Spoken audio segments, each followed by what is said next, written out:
Komandani anak aku Made Bagus Denny Raputra, anak aku Ras Rangga Suryananda.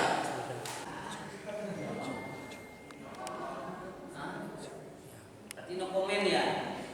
Bisa kalian lihat kan? Belajar dengan gampang saja. Boleh menggunakan HP untuk mencari materi. Lagi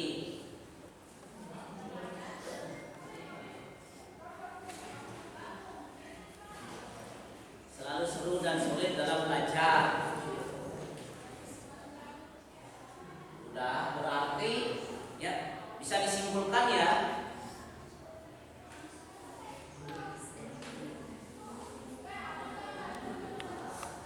Berarti kalau disimpulkan berarti rata-rata kesepakatan kelas itu ingin belajar santai. Kelas ini ingin bersinta. Berarti ingin tepat waktu. Nah itu ya kesepakatan kelasnya, tolong dilaksanakan dan dilakukan dengan baik. Kemudian kita lanjutkan. Baru sekarang nih pertanyaan nomor 1. Apakah yang dimaksud dengan catur warna? Menurut kalian? Boleh anak-anak itu dekonstruksi atau eksplorasi apa yang Anda tahu, apa itu catur warna? Yang pertama, silakan. Silakan kalian pakai HP sekarang menjawabnya. Iya, kan tinggal di sini aja jawabnya. Di bawahnya ada komen. Belajar menggunakan teknologi.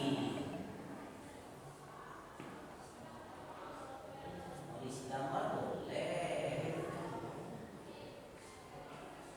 Nomor 1 dulu, nomor 1. Kalau saya yang nomor 2, nomor 1 dulu. 4 pilihan setiap seorang terhadap profesi yang cocok untuk pribadi. Nah, isi nama ya. Kalau bisa isi namanya di depannya. Misalnya Dewi, jawabannya apa? Menurut pendapat Dewi misalnya gitu. Berapa orang baru? Kita lihat ya.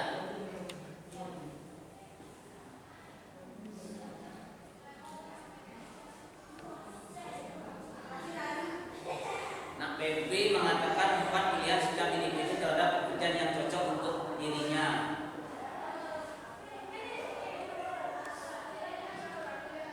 Catur warna berarti 4 pilihan hidup atau 4 pembagian dalam kehidupan berdasarkan atas bakat atau guna dan keterampilan karena seseorang serta kualitas kerja yang dimiliki sebagai akibat pendidikan, pengembangan bakat yang tumbuh dari dalam dirinya dan ditopang oleh ketangguhan mentalnya dalam menghadapi sesuatu.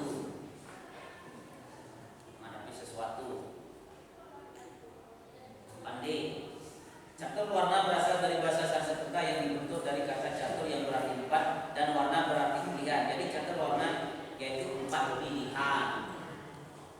Kelihatan ya? Yang ada namanya Darni, 4 pilihan yang bagi setiap orang terhadap profesi yang cocok untuk pribadi yang masing-masing. Eka, 4 pilihan. Ari, terbuat dari 2 kata, yaitu berasal dari kata wer yang berarti pilihan sesuai dengan guna nama masing-masing. Seperti itu. Nah sekarang kita lanjutkan ya.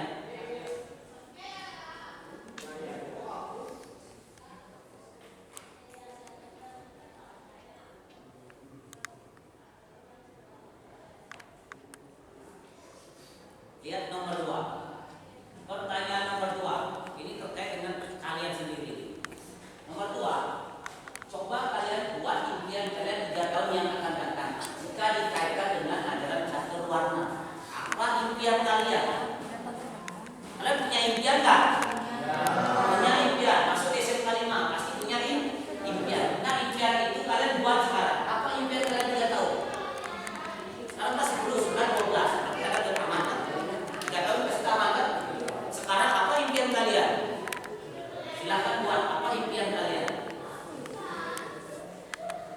Silakan. Apa impian kalian?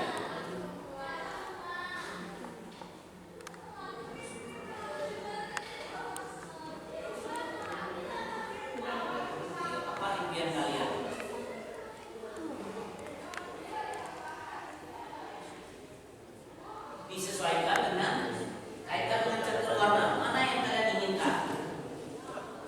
Kalian harus punya angan-angan dari sekarang. Impian kalian itu apa? Lebih banyak fiturnya. Kalau pakai email pribadi itu bisa berbayar. Punya ini apa? Manajemen, emailnya manajemen. Belum dikasih sama sekolah. Ya nggak apa-apa boleh, karena sedikit nggak masalah ya. Salahnya kan jarang menggunakan PPT ya. Jarang menggunakan file.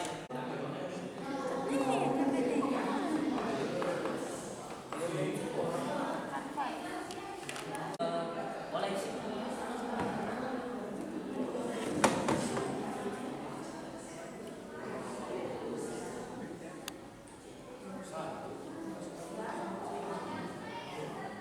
Semua udah sering pakai Canva ya.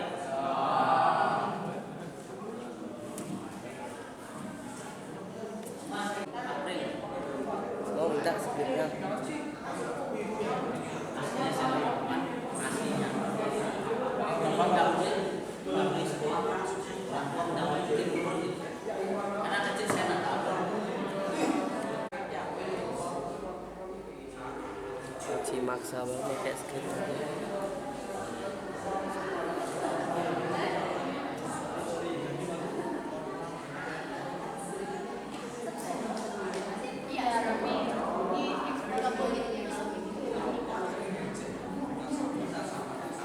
Kalau sudah boleh dikirim ya. Boleh dikirim.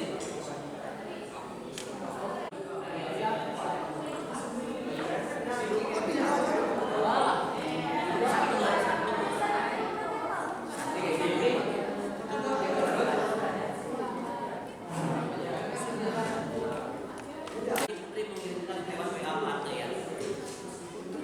Ya, kirim PPT-nya.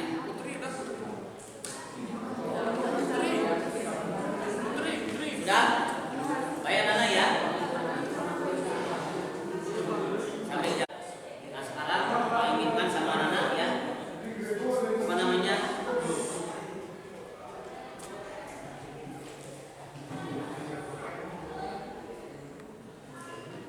Setiap tugas itu ya anak-anak kerjakan dengan baik. Apabila ada yang tidak dipahami boleh anak tanyakan ya. Kalau ada masih keraguan terhadap profesi yang anak-anak ingin dapatkan nanti atau bagaimana caranya supaya apa namanya profesi itu bisa terlaksana dengan baik, impian kalian bisa terwujud dengan baik ya, pada sebagai seorang siswa ya, itu adalah apa? Dengan belajar dengan baik.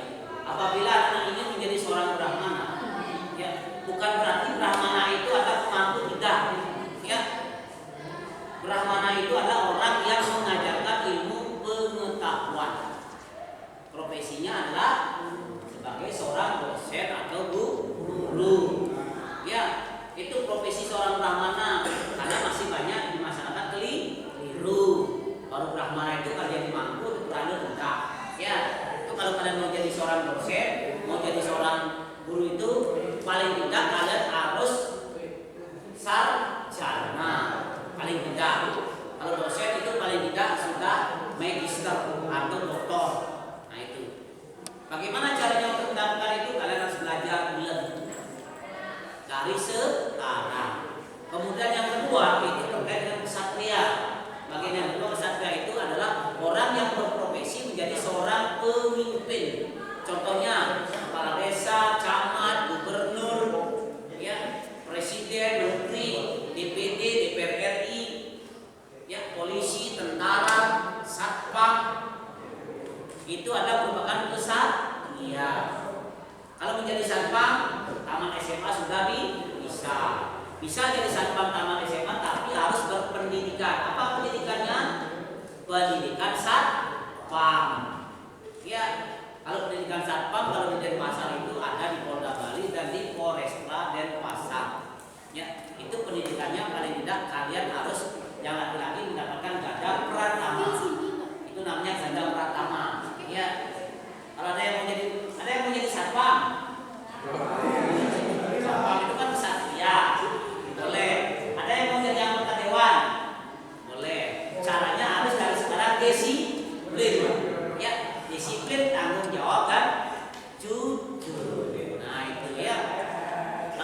pejabat nanti harus jujur ya, jangan sampai korupsi. Nah itu kalau yang namanya kesatria. Sementara waisya itu adalah sebagai pedagang, ya, sebagai pedagang atau petani. Tapi kalau kalian mau jadi petani atau mau jadi dagang harus paham dengan ekonomi, ya harus paham rumus ekonomi. Bukan berarti jadi petani itu miskin, enggak. Jadilah petani profesional. Nah, kasih contoh ya. Kalau punya tanah paling tidak 5 hektar atau 3 hektar bisa jadi konglomerat. Kalau pinter mengelola, Pak contohkan di Jepang. Ya, di Jepang itu dia punya tanah produktif 3 hektar, dia jadi miliarder. Ya, kenapa jadi miliarder? Karena dia bisa mengelola tanahnya dengan baik. Nah, seperti itu. Ya, itu pengalaman daripada adiknya Opa sendiri, pernah tinggal di Jepang, yang bekerja pernah di pertanian, sehingga dia bawa aneh-aneh dari Jepang ke Bali. Ternyata di Bali sudah ada. Karena kenapa? Di Bali kan biasa awal nanam. Nah itu kacang buncis itu di Jepang itu bagus-bagus. Di Bali awal kerja cerik-cerik jadinya kan di sana tumbuhnya dengan bagus, sama dengan wortel, sayur itu. Di Bali itu kurang pengelolaannya, kalau di Jepang bagus sehingga jadi miliarder. Sama dengan semangka. Semangka di sini murah, ya. Kalau di Jepang mahal, karena semangka di Jepang beda dengan di Bali. Kalau di Bali nggak ada semangka bentuk jantung, nggak ada bentuk kubus, nggak ada segitiga. Kalau di Jepang itu bentuk jantung, bentuk kubus, segitiga. Kenapa? Karena dia buatkan bentuknya, ya kayak kaca, dia sudah besar segini, katanya dimasukkan ke kaca, tapi tetap harus dengan kantiknya itu sehingga dia bisa besar.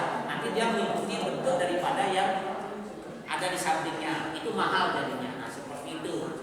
Ya kalau ingin jadi seorang petani. Kemudian terakhir sudra, mohon maaf ya, karena banyak orang persepsinya keliru tentang sudra. Sudra itu dikatakan paling jelek di dalam status seperangkat kasta, itu dibilang sudra itu paling bawah. Sebenarnya keliru. Ya, karena kasta itu sebuah kesalahan. Yang benar adalah sudra itu adalah profesinya sebagai seorang guru, ya sebagai seorang guru atau seorang pelayan. Pelayan apa? Ya di hotel. Kalau kerja ada di hotel sebagai pelayan. Pelayan apa? Melayani tamu dalam artian melayani tempat tidurnya, membersihkan tempat tidurnya, hotel halaman. Bukan itu berarti profesi jelek ya. Karena itulah profesi kalian. Sama dengan kalian masuknya di perhotelan, berarti profesi kalian sebagai sudra gitu kan. Jadi pelajaran ini refleksi yang saya dapatkan yaitu kita dapat memahami mengenai catur warna dan juga mengenai profesi yang akan kita bicarakan di 3 tahun ke depan. Ada lagi yang ingin disampaikan, silakan. Apa yang ingin disampaikan terkait pembelajaran ini, silakan. Nah, yang cewek silakan. Satu orang. Ya, silakan. Yaitu pengertian satu warnanya. Satu warnanya itu adalah membagi masyarakat itu menjadi 4 profesi serta paralel. Warna itu ditentukan dari bulan dan kata seseorang. Hal yang saya dapat pahami yaitu pengertiannya dan profesi serta golongan satu warna tersebut. Baik, terima kasih atas refleksinya. Silakan.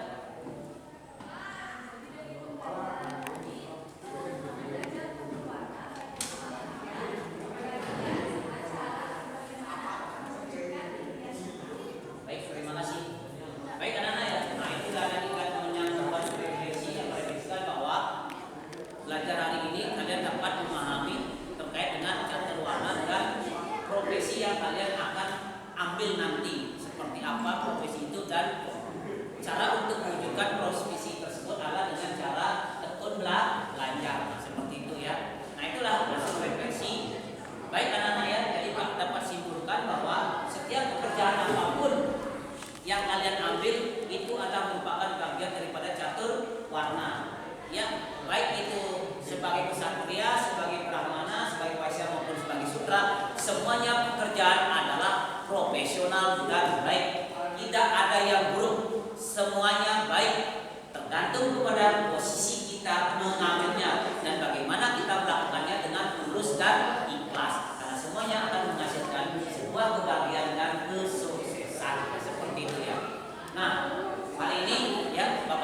cukupkan sampai di sini pembelajarannya. Mudah-mudahan kita ketemu minggu depan atau di lain waktu bertemu dengan Marta kembali. Ya, silakan.